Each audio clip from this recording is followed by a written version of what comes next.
బొల్లారంలో 56 లక్షలకే gated కమ్యూనిటీలో 2 BHK flat. Just call. Welcome back views, welcome back to RTC cross roads. ఈ రోజు picture Malayalam super hit ఉల్లోరుకు. మనం చూస్తున్నాం గత 4-5 ఏళ్లుగా మలయాళం మూవీస్ మొత్తం పాన్ ఇండియన్ మూవీస్ అయ్యాయి thanks to OTT. Because Malayalam movies with great technical team, great young directors ఒక variety of movies చేస్తూ ఉన్నారు డిఫరెంట్ జానర్స్లో. అండ్ ఈ ఫిల్మ్స్కి విపరీతమైన ఫ్యాన్ ఫాలోయింగ్ ఉంది అక్రాస్ ద కంట్రీ. అయితే మనకు వేరే భాషలో సినిమా చూడాలంటే ముఖ్యంగా అది ఒక క్రైమ్ థ్రిల్లరో లేకపోతే యాక్షన్ మూవీయో కామెడీయో ఇలాంటి ఫిల్మ్స్ మనం చూస్తూ ఉంటాం, వి గెట్ ఎంగేజ్డ్. కానీ ఉల్లోరుకు అనేది ఒక emotional family drama. Emotional family drama కూడా ఇంతగా ఎంగేజ్ చేసి ఇంత పెద్ద హిట్ అయిందంటే డెఫినెట్గా దాని script, star performance and execution బ్రహ్మాండంగా ఉండాలి. అలా ఉన్నాయి అవి. ఈ స్క్రిప్ట్ చాలా స్ట్రాంగ్. డైరెక్టర్ క్రిస్టో టామీ, ఆయనకి ఈ స్క్రిప్ట్కి గాను ఫస్ట్ ప్రైజ్ వచ్చింది in the best script writing కాంటెస్ట్లో. ఉల్లోరుకు అంటే అండర్ కరెంట్, అంటే అంత ప్రవాహం. ఈ సినిమా స్పెషాలిటీ ఏంటంటే చాలా కన్స్ట్రెంట్స్లో తీశారు ఈ సినిమా. మెయిన్గా చాలా పాత్రలు ఉంటాయి కానీ 75% ఆఫ్ ద టైం కథ అంతా కూడా ఆర్ కెమెరా అంతా కూడా 2 పాత్రల చుట్టే తిరుగుతూ ఉంటుంది. అండ్ 70-80% ఆఫ్ ద టైం ఒక ఇంట్లోనే జరుగుతూ ఉంటాయి అన్నమాట ఈ ఈవెంట్స్ అన్నీ కూడా. And also most of the time వర్షం పడుతూ ఉంటుంది. So different variety of locations లేవు, ఏదో కాస్ట్యూమ్ డ్రామానో లేకపోతే చాలా ఒక రేంజ్ ఆఫ్ యాక్టర్స్ ఇవన్నీ లేకుండా ఇద్దరు యాక్టర్స్ చుట్టే మెయిన్గా తిరుగుతూ ఒక ఇంట్లోనే తీసి ఈ సినిమాని ఇంత గ్రిప్పింగ్గా తీశారంటే అది మనం డెఫినెట్గా చూసి మెచ్చుకోవాల్సిందే. ఉల్లోరుకు అనేది చాలా సింపుల్ మూవీ, కానీ దాని ట్రీట్మెంట్ అండ్ దాని క్యారెక్టర్స్ డెప్త్, వాటి ఇన్నర్ స్ట్రగుల్ ఈ సినిమాని డిఫరెంట్గా చేస్తాయన్నమాట. సినిమా చాలా క్విక్గా మూవ్ అవుతుంది. స్టార్టింగ్లోనే హీరోయిన్ అంజు అనేది రాజీవ్ తోటి ప్రేమలో ఉన్నట్టుగా వితిన్ 2 minutes చూపిస్తారు. దెన్ నెక్స్ట్ ఫ్రేమ్ మూవ్ అవుతుంది. ఆ నెక్స్ట్ ఫ్రేమ్లో తను వేరే వాళ్ళతోటి వెడ్డింగ్ షూట్లో ఉంటుంది. అంటే మనకు వెంటనే అర్థమవుతుంది పేరెంట్స్ ప్రెషర్ మూలాన థామస్ కుట్టిని తను పెళ్లి చేసుకుంటుంది. థామస్ కుట్టికి ఫాదర్ ఉండడు, మదర్ ఉంటుంది, లీలమ్మ, ప్లేడ్ బై ఊర్వశి. ట్రెమండస్గా యాక్ట్ చేసింది తను. ఊర్వశి అంటే మనకు తెలుగు వాళ్ళు కూడా చాలా పరిచితమే. ఆమె గతంలో మన సూపర్ హీరోస్ లైక్ చిరంజీవి వాళ్ళతోటి చాలా సినిమాలు చేసింది. ఇందులో వండర్ఫుల్ పర్ఫార్మెన్స్ ఇచ్చింది తను. సో అక్కడి నుంచి పెళ్ళయ్యాక వెంటనే వితిన్ 2 to 3 months థామస్ కుట్టి జబ్బు పడతాడు అండ్ ఆయన ఆరోగ్యం క్షీణిస్తూ ఉంటుందన్నమాట. అండ్ అల్టిమేట్లీ చనిపోతాడు అతను. చనిపోయాక ఫ్యూనరల్ అనేది వెంటనే జరగదు. బికాస్ కుంభవృష్టి అనమాట, మొత్తం ఎడతెరపి వాన పడుతూ ఉంటుంది. వీళ్ళు ఫ్యూనరల్ కండక్ట్ చేయలేరు. సో ఆ ఫ్యూనరల్ ఎలా చేయాలి అంటే ఇక వేరే అందరు నేబర్స్ వస్తారు, చుట్టాలు వస్తారు, దెన్ వాళ్ళు చర్చ్కి సంబంధించిన వాళ్ళు వస్తారు.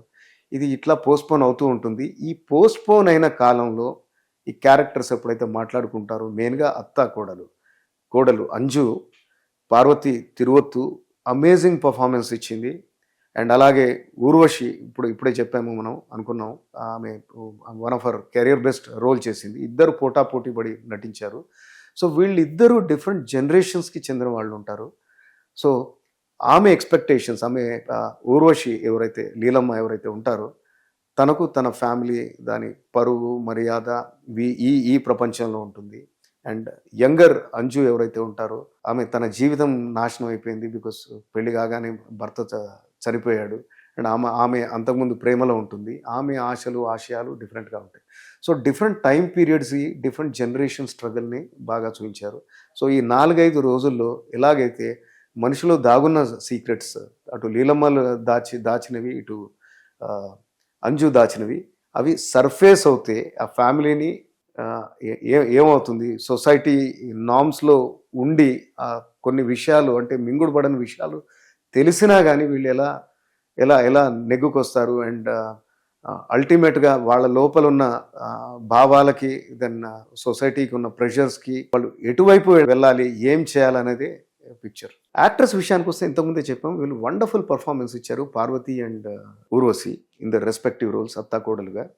అయితే ఇది చాలా difficult proposition because emotional roles and mostly closeup యాంగిల్సే ఉంటాయి. బికాస్ ఇంట్లోనే షూట్ అవుతా ఉంది, ఫేస్ పైన కెమెరా ఉంటుంది.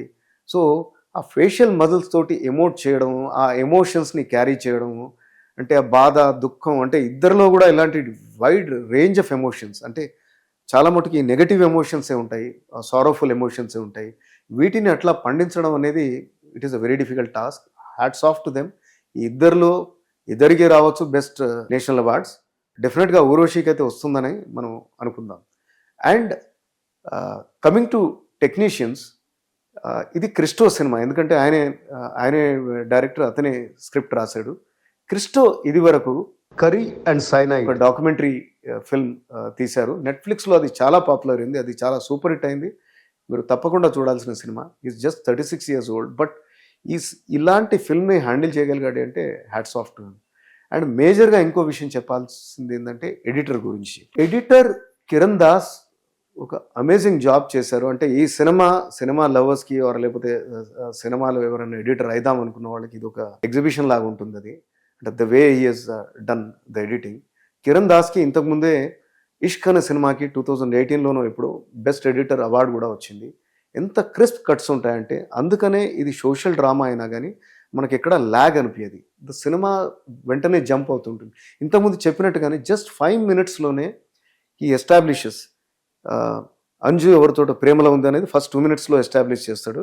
అది వెంటనే కట్ చేసి నెక్స్ట్ ఫ్రేమ్ వచ్చేసి వెడ్డింగ్ షూట్ మీదకి తీసుకెళ్తాడు అనమాట.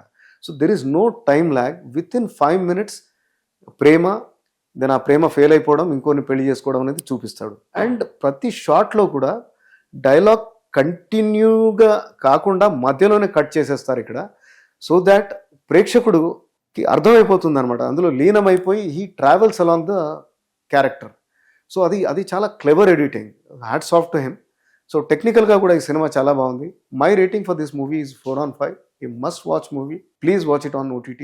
Thank you for watching this. See you soon.